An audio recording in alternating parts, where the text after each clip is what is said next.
안녕하세요. 어느덧 벌써 세 번째 시간을 맞이하게 된 수업 영상입니다. 자, 오늘은 지난 시간에 배웠던 인물 흥선대원군에 이어 새로운 시대 흐름, 바로 시장이 열리는 과정, 개항에 대해서 한번 공부해 보도록 할 건데, 먼저 지난 시간 수업 내용을 한번 정리하고 들어갈게. 왜냐하면 역사는 흐름, 시간의 흐름을 기억하는 게 중요한 과목이기 때문이지. 좀 보이네. 자, 지난 시간에 우리 흥선대원군 크게 국내와 국의 정치를 나누어서 두 강에 걸쳐서 설명을 했는데, 먼저 국내 키워드 단어 두 개 기억해? 그렇지, 바로 왕권 강화, 민생 안정. 자, 그래서 우리 간단하게 배운 거기 때문에 그냥 간단하게 언급만 하면, 자, 국내적으로 중요한 건 왕권이 강화되었다. 그리고 민생을 안정시켰다. 이 단어가 떠오르면 일단 정리는 잘 된 거야. 그 다음 단계가 뭐라 그랬어? 세부적인 내용을 연결시킬 수 있는가? 예를 들면 서원정리, 왕권 강화, 호포제 사창제 민생안정. 자, 그 다음 국외에서 배웠던 중요한 키워드는 뭐였지? 그렇지, 바로 외국과 통상하지도 수교하지도 않겠다. 통상수교 거부 정책. 포인트는 시간의 흐름, 바로 병인박해부터 척합의까지를 연결시킬 수 있는가? 병인양요와 신미양요를 비교할 수 있는가? 자, 근데 흥선대원군은 왕이 아니라 왕의 아버지였어. 그렇기 때문에 계속 정치를 할 수 있는 사람은 아니야. 그래서 딱 10년 그의 아들 고종이 20대 청년으로 성장했던 1873년 권력에서 하야 내려오게 되는 거지. 자, 이제 여러분 하야라는 단어 알지? 바로 권력에서 내려왔다. 그러면 흥선대원군의 권력에서 내려왔다. 그럼 이제 본격적인 누구의 시대지? 그렇지, 바로 고종의 시대. 자, 그러면 우리 지금도 대통령이 바뀌면 정권의 여러 가지 중요한 정책들이 좀 달라지는 경우가 있잖아. 하물며 지금 대통령 권한에 엄청나게 몇 배, 몇십 배, 몇백 배 이상의 권한을 갖고 있던 조선의 정치 리더가 결정권자가 바뀐 거야. 흥선대원군에서 고종으로. 그럼 생각보다 많은 것들이 달라졌을 텐데, 여러분이 고종이야, 왕이야. 왕이 봤을 때 아버지의 국내 정치 크게 불만을 갖기 어려울 거야. 왜냐하면 왕권도 강화시켰고 백성들의 삶도 안정시켰으니까. 자, 그러면 고종이 봤을 때 아버지 국외 정책 어떻게 느꼈을까?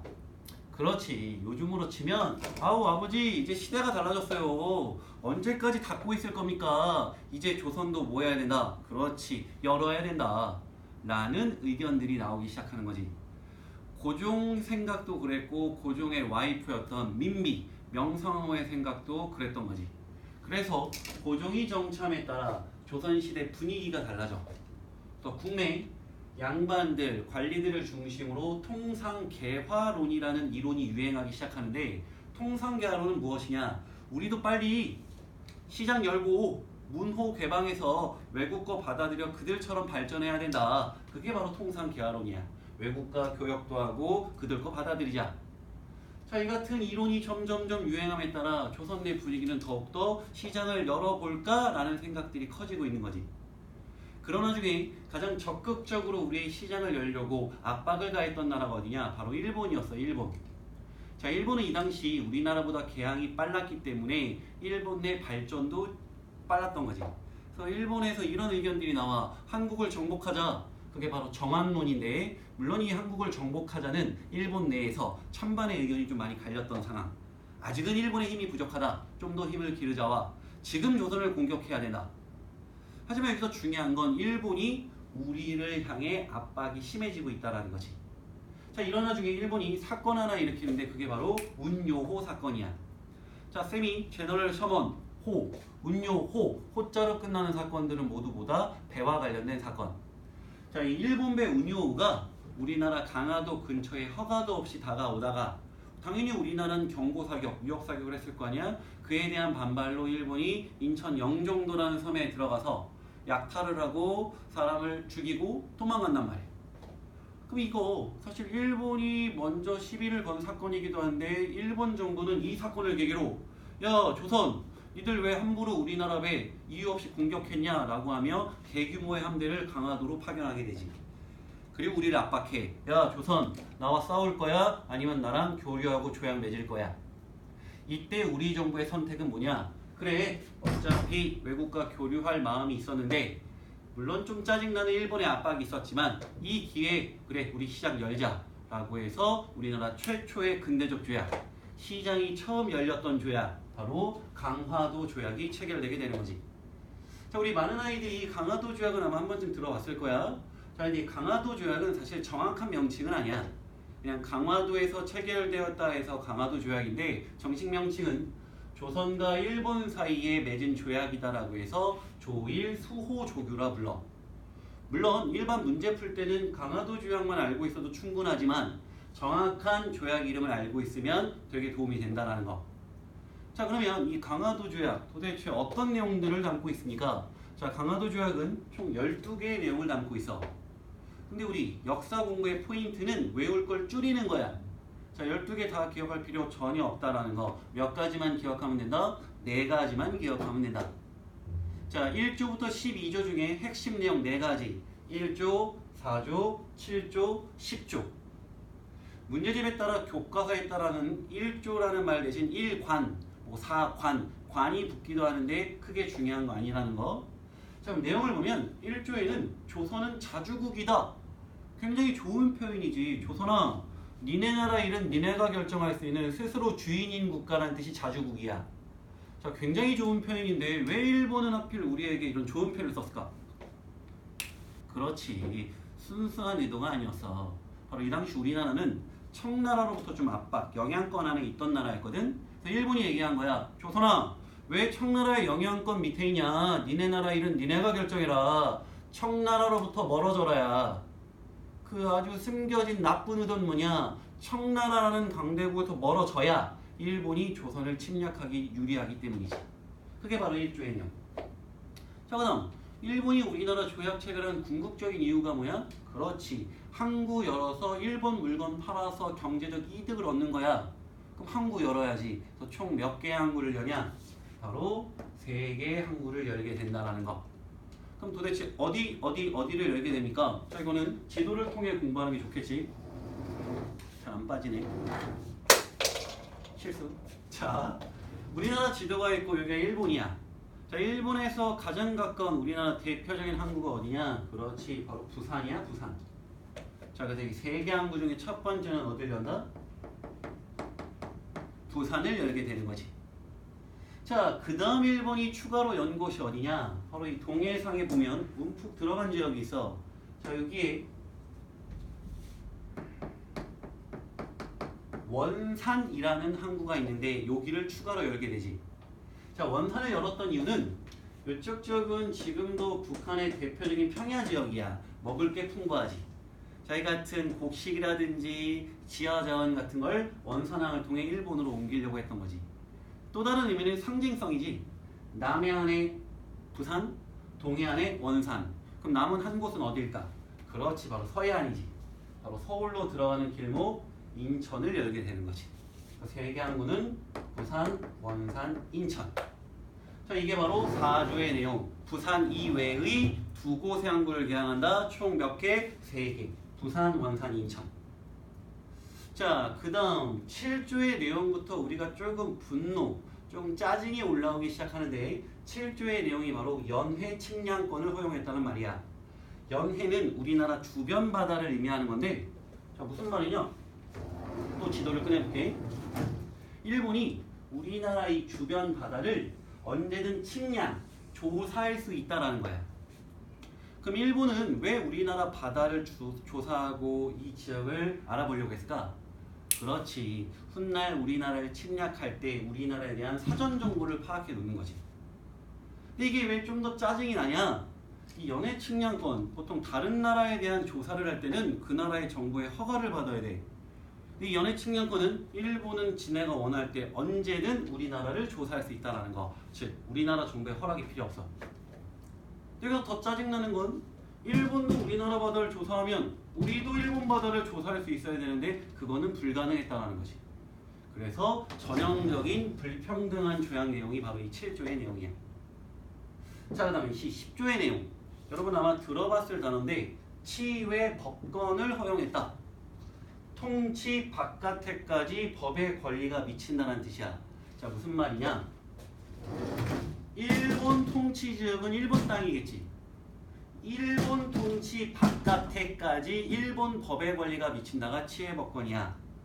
자, 예를 들면 일본 사람이 부산에 와서 장사를 하다가 어떤 사업을 하다가 일을 하다가 와서 조선에 대해 범죄를 저질렀어. 그게 뭐 작은 범죄든 큰 범죄든. 그러면 조선 땅에서 일어난 사건이기 때문에 어느 나라 법에 의해 원래대로라면 조선법, 원래대로라면 조선인 판사에 의해서 처벌을 받아야 돼. 근데 무슨 법권? 치해법권. 일본 통치 바깥에까지 일본 법이 미치는 거야. 잘못한 일본인은 일본 법에 의해 일본인 판사가 재판을 하게 되는 거지. 당연히 일본인 유리한 판결이 많이 나왔겠지. 굉장히 불평등한 내용이지. 자, 근데 이 치해법권이 문제집에 따라 교과서에 따라 영사재판권이란 말이 나오거든. 영사재판권. 자, 이게 왜 같은 말이냐? 일본인이 우리나라에서 잘못을 저질러서 일본 법에 의해서 조치를 당하고 제재를 당하는 거잖아? 근데 일본에 죄를 지은 사람이 뭐 재판받을 때마다 일본으로 돌아가는 것도 굉장히 번거로울 거 아니야. 그래서 우리나라에 와 있던 일본인 외교관, 바로 영사, 일본인 영사관에서 재판을 했다라고 해서 영사재판권이라고도 한다는 거. 자, 알아두면 좋겠지. 여기까지가 바로 강화도 조약, 조일, 수호, 조규의 핵심 내용 4가지. 우린 이 조약이 가지는 역사적 의의 중학교 때 많이 배웠을 거야. 바로 최초의 근대적 조약이었다. 그리고 7조, 10조를 통해 아하, 불평등한 조약이었다. 이런 것들을 공부했을 거야. 자, 그러면 우리 역사를 볼 때 한쪽에서만 바라보면 진실을 알기가 어려워. 다양한 시선, 다양한 각도에서 봐줘야지 좀 더 그게 명확하게 기억이 나거든? 자, 이 강화도 조약은 우리 입장에서 봤을 땐 상당히 불쾌한 내용들이야. 자, 그러면 일본의 입장에서 이 조약을 바라볼까? 나름 일본이 유리한 조약이지. 근데 조금 더 깊게 들어가면 일본이 우리나라의 시장을 연 가장 궁극적인 의도는 무언가 경제적 이득을 얻고자야. 자, 근데 1470의 내용을 보면 경제와 관련된 내용이 많아 보이진 않아. 뭐 요 정도? 한구연 정도? 그래서 일본이 이 부분이 좀 아쉬웠어. 경제 분야의 내용이. 그래서 이 조일소 조교가 체결된 다음에 야, 조선아, 경제 분야가 조금 아쉽다. 추가적으로 조약을 맺자라고 해서 부속 조약이라는 이름으로 추가 조약을 맺어. 조일소 조교에 포함되어 있다. 그래서 부속 조약. 그래서 강화도 조약, 조일소 조교의 부속 조약 2가지를 체결하게 되는데 그 첫 번째가 조일소 조교 부록. 조일소 조교가 강화도 조약이었잖아. 거기에 부록, 딸려있는 조약이란 뜻이야. 그리고 조일 무역 규칙, 무역, 국가와 국가 사이의 교역을 얘기하는 거잖아. 경제활동. 자, 경제와 관련된 핵심 내용들을 담은 조일 무역 규칙이라는 조약을 추가로 맺게 되지. 자, 그래서 처음에 많은 아이들이 이걸 어려워해. 왜? 용어가 어렵잖아. 처음에는 용어를 기억하지 않아도 된다는 거. 이 전반적인 내용만 기억하면 되는데 그 내용의 공통점이 뭘까? 그렇지. 경제와 관련된 내용들이 주를 이룬다는 거. 자, 그럼 같이 보자. 먼저 이 조일소 조교부록의 핵심 내용은 크게 2가지. 우리나라에서 활동했던 일본 상인들, 부산, 원산, 인천에서 활동했던 이 상인들, 지대나라 돈, 일본 화폐를 그대로 사용할 수 있게 되었다는 거. 자, 이게 왜 일본에게 엄청 유리한 거냐? 우리 외국 나가봤던 친구 알 거 아니야. 외국 나갈 때 외국 돈으로 바꾸는 환전이 필요해. 환전은 번거로움도 있고 또 그냥 공짜로 해주는 게 아니야. 수수료란 명분으로 돈을 떼가.